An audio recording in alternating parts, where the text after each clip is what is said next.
Something happened this week that the political class hoped you'd ignore. A young, outspoken lawmaker, Zohran Mamdani, stood in front of cameras and demanded something America's billionaire lobby has fought against for decades: a simple tax reform that asks the wealthiest beneficiaries of our economic system to pay their fair share. And instantly, the reaction was nuclear. Overnight, the billionaire lobbying machine launched into full panic mode. Emergency press releases, economic disaster warnings, dark money think tank statements, and quiet phone calls to friendly journalists. Why? Because his speech didn't just question tax rates, it questioned power itself. It exposed a system where wealth isn't just money, it's influence, immunity, and the ability to bend policy behind closed doors. And suddenly, one voice from Queens threatened to crack that protected shell. Today, we're breaking down what really happened, and why the panic tells us more about America than any headline will. Let's start with the moment that lit the fuse, the moment Zohran Mamdani stood up and said what almost no one in American politics dares to say out loud. The billionaire lobby is running this country, and it's time to challenge them directly. Not with vague language, not with polite policy disagreements, but with a clear demand for wealth tax reform, the kind that forces the ultra-rich to actually contribute to the society they profit from. And the timing couldn't have been more explosive. Because for decades, the billionaire class has enjoyed something close to diplomatic immunity. They live inside a political bubble where money shields them from accountability. Most lawmakers tiptoe around this subject. They might criticize the wealthy, but they never poke the bear. They never mention the machinery, the shell organizations, the think tanks, the dark money networks that exist solely to protect billionaire wealth. Mamdani broke that pattern. When he spoke, he did something even more dangerous. He made the system simple.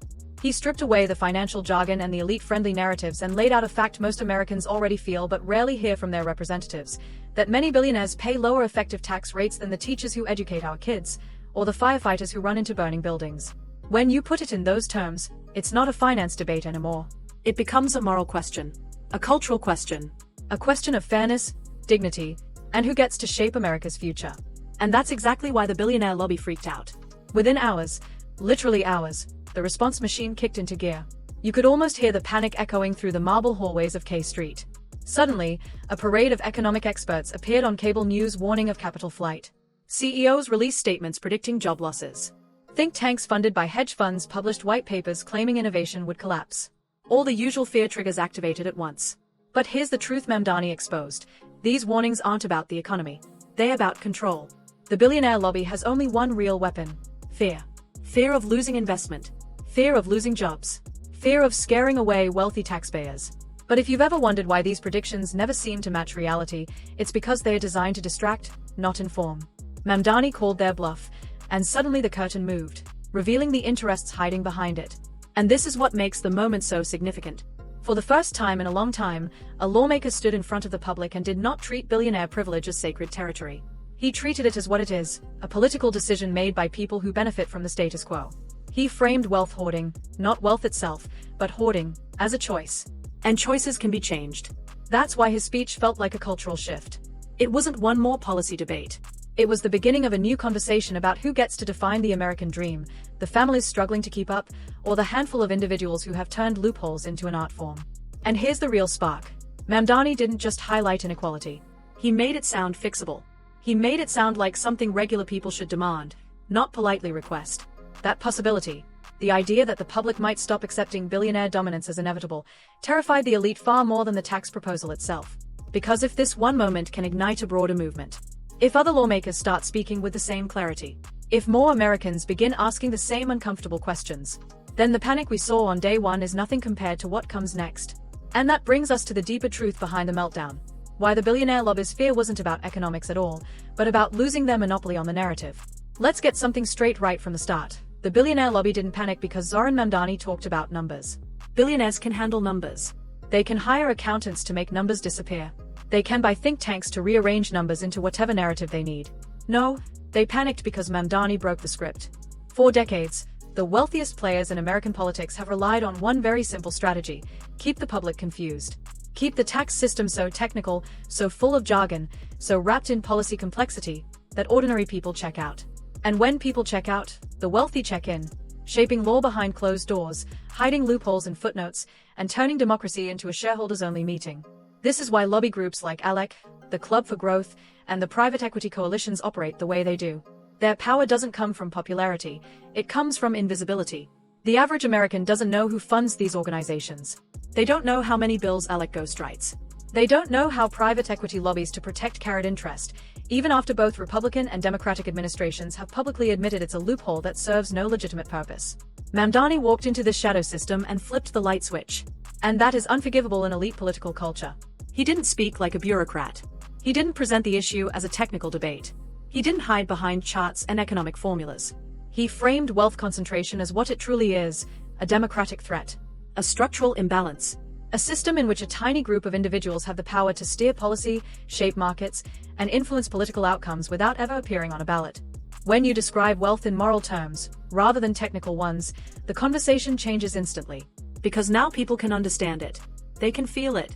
They can see how it shows up in their lives. That terrifies the billionaire class. Why? Because moral arguments level the playing field. You don't need a PhD to understand injustice.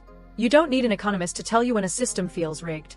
Mamdani bypassed the technical maze entirely and connected straight to the public's instinctive sense of fairness. And the billionaire lobby has no defense against moral clarity. Their primary weapon, confusion, stops working the moment someone explains the system in human terms. So when Mamdani laid out the reality of billionaire tax avoidance and tied it to the lived experiences of nurses, teachers, and delivery workers, he didn't just criticize the wealthy. He exposed the soft underbelly of elite influence, its dependence on silence. You see, billionaires don't need to win public arguments. They only need to avoid them. The less people understand about stepped-up basis, pass-through entities, and aggressive depreciation schedules, the easier it is for wealth to disappear from the tax code. Those loopholes survive because nobody notices them, not because voters like them. Mamdani changed that. He ripped away the camouflage, and suddenly, the public could see the contours of the game. How wealth is sheltered, how influence is purchased, how policy is shaped by those who can afford it. And that's the heart of the panic. Not the tax reform itself, but the threat to their narrative monopoly. Because if the public finally understands that the system is engineered, not accidental, not natural, not unavoidable, then the billionaire lobby loses its greatest advantage, the perception that their wealth is a byproduct of genius, not a product of rules written in their favor. But here's the twist. Once people understand the rules, they start asking new questions. Dangerous questions. Questions the billionaire class has spent decades trying to keep off the table. And that leads us straight into the next chapter. The economic disaster warnings billionaires used to keep ordinary Americans afraid of reform, and what those warnings reveal about who really benefits from the current system. Here's the thing about billionaire fear campaigns. They are not designed to predict the future, they are designed to control it. And they've perfected one of the oldest tricks in the political playbook: manufacture panic before the public has time to understand the issue. Every single time someone even whispers about tax reform, the same script comes out, word for word. Suddenly, billionaire-funded think tanks flood the media with apocalyptic warnings. Job losses. Capital flight. Innovation collapse. Businesses abandoning America. It doesn't matter if the topic is carried interest in 2013, corporate tax restructuring in 2017, or Mamdani's wealth tax conversation today, the talking points never change. And that's the first red flag. When predictions stay the same regardless of the details, it tells you the goal isn't analysis. It's intimidation. Now, let's talk about the reality, the data that billionaire lobbies desperately hope you never see. Because when states like New Jersey, Connecticut, and California raised taxes on top earners, there was no mass exodus of millionaires. You didn't see private jets lining up on the runway, flying wealthy residents to low-tax havens like it was some financial evacuation. In fact, Stanford University researchers studied millionaire migration for over a decade and found something remarkable. Less than 0.1% of wealthy individuals relocate due to taxes. That's statistically irrelevant. The IRS found the same thing. Which means the economic doom these think tanks predict. It never arrives. But billionaire coalitions keep repeating the same story anyway. Why? Because the public doesn't have time to fact-check when fear hits first. Fear is a preemptive strike. It buys elites time to protect their interests. And for decades, it worked, until now. Mamdani did something few lawmakers ever dare do. He dismantled the illusion in real time. He took the data, the actual, publicly available numbers, and used them to expose the scare tactics for what they are: psychological manipulation. The billionaire lobby's strategy relies on emotion, not economics. They want people afraid of consequences that don't exist. Because fear creates paralysis. And paralysis protects the status quo. But when Mamdani presented examples from around the world, Norway, Switzerland, Spain, countries with different forms of wealth taxes that didn't collapse into chaos, it punctured the mythology that American billionaires are somehow financially fragile. These are people who can lose millions without feeling it, yet their lobbyists claim that a slight increase in tax obligations will destroy innovation. Let's be honest, if your business model collapses because your tax rate goes from 1% to 3%, maybe innovation wasn't your strong point to begin with. But the bigger threat isn't the tax itself. It's the collapse of the illusion. The illusion that billionaire wealth is sacred, delicate, and essential to America's survival. That illusion has protected elite interests for generations. It has convinced average Americans to defend the richest individuals on earth from even the smallest reforms. It's like a magician performing the same trick for 40 years. And one day, someone finally shows the audience where the trapdoor is. Once you see how the illusion works, you can't unsee it. The show loses its power. And the billionaire lobby knows this. That's why their panic is louder than usual. Because Mamdani didn't just challenge their arguments. He challenged the psychological structure that holds their power in place. Now the public is paying attention. And when people pay attention, they start wondering, if the economic doom never happens, if the wealthy don't actually flee, if the facts contradict the fear narratives, then maybe the real question isn't about taxes at all. Maybe it's about who has been writing the script we've been living under.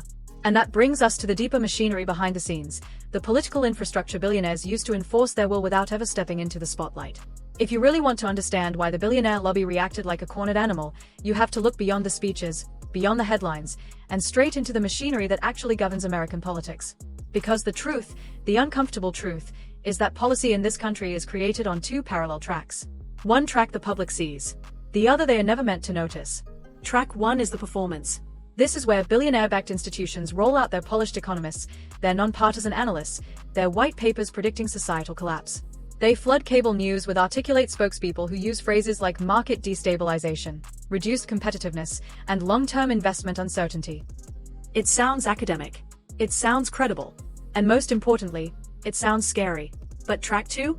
That's the real engine. That's where the billionaire lobby truly flexes its power. Behind the closed doors of Capitol Hill offices, lobbyists remind lawmakers, politely, but firmly, how much campaign money came from their industry last cycle. They mention upcoming fundraising events. They point out which PACs are monitoring the situation closely. Nothing illegal. Nothing explicit. Just a quiet, consistent reminder that choosing the wrong side of a policy debate could mean the end of a political career. It's soft power, but it's incredibly effective. And this is exactly what Mamdani's stance threatens to disrupt. Because when a lawmaker speaks bluntly, when they reject euphemisms, refuse to bow to donors, and use the kind of straightforward language that cuts through manipulation, something dangerous happens for the elites. Fear stops working. The performance loses its power. The private pressure becomes less intimidating. And other lawmakers start to notice. They start thinking, if he can say it, why can't I? That is the billionaire lobby's worst nightmare. This is why internal memos, yes, real memos, started circulating warning about a dangerous precedent. Not a dangerous policy, a dangerous precedent. The precedent of moral clarity. The precedent of speaking to voters like adults instead of tiptoeing around the truth. The precedent of treating wealth hoarding as a political problem rather than a natural law of the universe. When insiders use phrases like direct populist framing, what they are really saying is, we cannot let this kind of honesty spread. Why? Because billionaire lobbying coalitions have spent decades building a relationship ecosystem in Washington. It's not just donations. It's think tank fellowships, advisory board positions, post office career pipelines, policy dinners, retreat weekends, an entire social and financial infrastructure designed to bind lawmakers to elite interests. Breaking that bond, or even threatening it, is cultural heresy in DC. Mamdani isn't just challenging a tax policy. He's challenging the unwritten rules of the political class. Rules like, don't talk too plainly. Don't call out donors directly. Don't name the power players. Don't expose the machinery. But he did. And when someone breaks the script, it reveals just how fragile the entire system truly is. The fear within elite circles isn't that Mamdani's proposal might succeed. The fear is that it might inspire, that his rebellion could become contagious. Because if more lawmakers adopt the same unapologetic tone, if more representatives reject billionaire influence, and if more voters realize how decisions are actually made, then the lobbyists lose their leverage. The backroom conversations lose their edge. And the political machine, which relies on silence, politeness, and plausible deniability, starts to rust. Accountability is the one thing this system wasn't built to handle. And the moment accountability re-enters politics, even in small doses, it threatens to unravel decades of elite conditioning meant to keep lawmakers obedient, the public confused, and billionaires untouchable. But now that the machinery behind wealth power is exposed, the next question becomes unavoidable. What happens when the public mood itself begins to shift against extreme wealth? There's a moment in every country's political life where the public stops whispering and starts speaking, clearly, collectively, and without hesitation. America is reaching that moment right now. And the billionaire class can feel it. They can feel the shift in the air. Because for the first time in decades, ordinary people are beginning to question something they were taught never to touch: the legitimacy of extreme wealth itself. And let's be honest, this shift didn't happen overnight. It's been building for years, quietly, like pressure beneath the earth. Stagnant wages. Record-breaking corporate profits. Families working 2 jobs and still falling behind, while billionaires add billions to their net worth during global crises. People see the numbers. They feel the imbalance. But what they didn't have, until now, was a political voice connecting the dots in plain English. Mamdani did exactly that. He didn't give people a lecture in macroeconomics. He didn't drown them in charts. He did something far more powerful. He tied elite wealth to the daily realities people can't escape. Your rent skyrocketing? That's not the market doing what markets do. That's deliberate political choices shaped by real estate lobbies and private equity firms gobbling up housing stock. Your understaffed hospital? It's not a coincidence. It's budget austerity tied directly to tax policies that starve public institutions. When he connected billionaire tax avoidance to collapsing transit systems, overcrowded emergency rooms, and schools scraping for funding, he wasn't exaggerating. He was naming the link that economists quietly acknowledge but politicians rarely admit: public suffering is often the byproduct of elite convenience. And Americans recognized the truth immediately. That's why more than 70% of the country, including a majority of Republicans, now supports higher taxes on billionaires. Because this isn't a partisan debate. It's a survival debate. Americans are waking up to the fact that a system built to protect the ultra-wealthy is, by definition, a system that must neglect everyone else. It's simple math. If the wealthiest pay less, someone else must pay more, either through taxes, higher costs of living, or deteriorating public services. For years, the billionaire lobby survived on one crucial ingredient: public apathy. People felt overwhelmed, powerless, and disconnected from the mechanisms of wealth concentration. But Mamdani shattered that apathy by showing them the blueprint, explaining how their daily struggles aren't accidents, but outcomes. That emotional bridge is the billionaire class's worst nightmare. When people believe their suffering is random, they remain quiet. But when people realize they are being squeezed on purpose, they get angry. And anger leads to action. Think about the power of that shift. When someone understands that their rent isn't high because the economy is hard, but because billion-dollar investment firms are buying entire neighborhoods, suddenly the political conversation changes. When someone realizes their taxes didn't go to their child's school because billionaires used loopholes to avoid contributing, the excuses start falling apart. And once those excuses fall apart, the lobbyists lose their grip on the narrative. That's exactly why Mamdani's framing resonated so deeply. He didn't talk about wealth as a number. He talked about wealth as a force, one that shapes environments, opportunities, safety nets, and futures. Americans are now understanding that this force has been pointed in the wrong direction for decades. And here's the truly dangerous part for the elite. Once people recognize patterns, they start asking bigger questions. Questions like, why are a handful of billionaires allowed to shape national policy? Why does the tax code reward hoarding over contribution? Why are public systems collapsing when private wealth is exploding? These aren't radical questions. They are democratic questions. And the fact that so many Americans, across party lines, are asking them proves something historic. The mood is shifting. The billionaire lobby knows it. Their panic isn't random. It's strategic. Because when a population stops believing the myths that sustained elite power, the next step becomes inevitable. People start reclaiming the system. But there's still one final layer to this story. The largest, most uncomfortable truth Mamdani's challenge exposes. At some point in every political fight, you reach the moment where the debate stops being about policy and starts being about something deeper, something fundamental. And that's exactly where we are right now. Because this battle over wealth tax reform isn't just a disagreement over brackets or revenue projections. It's a test of who actually governs the United States. It's a moment where America has to look in the mirror and answer a question we've avoided for far too long. Does our democracy still behave like a democracy? Zohran Mamdani's challenge didn't scare the billionaire class because of the money at stake. They've survived tax adjustments before. What scared them was the possibility that someone, finally, was willing to confront the system itself.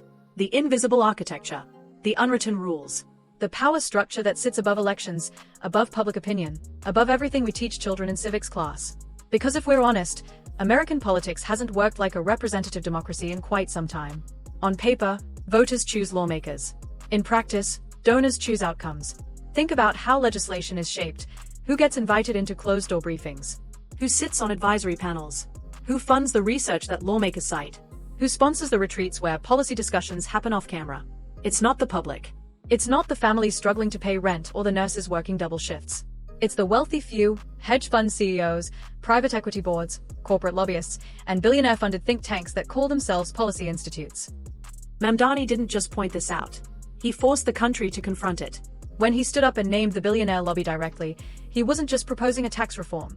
He was exposing the quiet divorce between voters and power. And the reaction from the elite world told us everything we needed to know. The panic, the coordinated pushback, The pressure campaigns, the sudden mobilization of economists warning of fictional disasters. It all revealed a political truth no one wants to admit. The real influence doesn't flow from the ballot box upward, it flows from the top downward. And once you see that, it becomes impossible to unsee it. This is why the establishment reacted so violently. Not because Mamdani broke a rule of policy, but because he broke a rule of culture. The taboo that says you can criticize inequality, but you must never criticize the people who benefit from it. You can talk about the wealthy, but you must never talk about billionaires as political actors. You can debate budgets, but you must never expose the relationships that determine them. He crossed every one of those lines in a single speech. And here's the part that truly terrified them. If one lawmaker dares to challenge this system and survives politically, others might follow. If that happens, the quiet hierarchy Washington has accepted for decades begins to crack. The political machine depends on predictability, predictable lawmakers, predictable narratives, predictable loyalty. Mamdani disrupted the predictability. Because once you normalize confronting concentrated wealth, you normalize something even more dangerous to the elite class: accountability. And accountability is contagious. That's the deeper meaning of this moment. It's not about a wealth tax. It's about whether the American public gets to participate in its own democracy or whether the country remains, in practice, an oligarchy with voting booths. It's about whether policy follows the will of the majority or the preferences of the ultra-wealthy minority. And this battle is only the beginning. Because when a society starts questioning the legitimacy of extreme wealth, when lawmakers start refusing donor control, when voters recognize the patterns in political behavior, the ground shifts. And when the ground shifts, the structures built on top of it begin to shake. Now the question becomes, will this spark turn into a movement? Or will the billionaire lobby fight back even harder to maintain control?